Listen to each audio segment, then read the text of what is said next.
খারাপ খবর টেলিপাড়াতে। টেলিভিশনে লাইভ শো চলাকালীন অসুস্থ হয়ে পড়লেন মিঠাই খ্যাত জনপ্রিয় টেলি অভিনেত্রী তথা সংবাদ পাঠিকা লোপামুদ্রা সিনহা।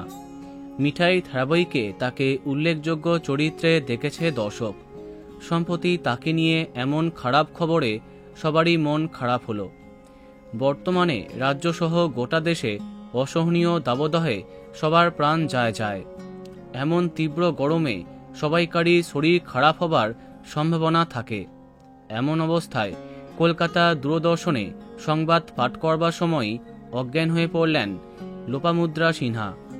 সম্প্রতি তার সামাজিক পাতায় একটি ভিডিও পোস্ট করে তাতে ক্ষমা চেয়ে জানিয়েছেন, লাইভ নিউজ চলার সময় তার বিপি একদম কমে যায়। বেশ কিছুক্ষণ ধরেই ওনার শরীরটা খারাপ লাগছিল। মনে হয়েছিল একটু জল খেলে ঠিক হবে, কিন্তু লাইভ নিউজ চলায় সেটা সম্ভব হয়নি। অনেকক্ষণ পরে জল খাবার পরেও আস্তে আস্তে তার কথা জড়িয়ে যায়, আর তিনি নিউজ পরিবেশন করবার সময়ই অজ্ঞান হয়ে পড়েন। নিজের 21 বছরের কেরিয়ারে এই প্রথম এমন ঘটনার সম্মুখীন হলেন তিনি। তাই সবার কাছে ক্ষমা চেয়েছেন।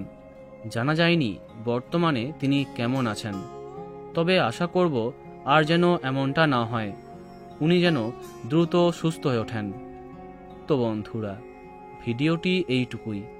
বাংলা বিনোদনের এইরকমই অনেক ভিডিও পেতে সাবস্ক্রাইব করো কারেন্ট বস। ধন্যবাদ।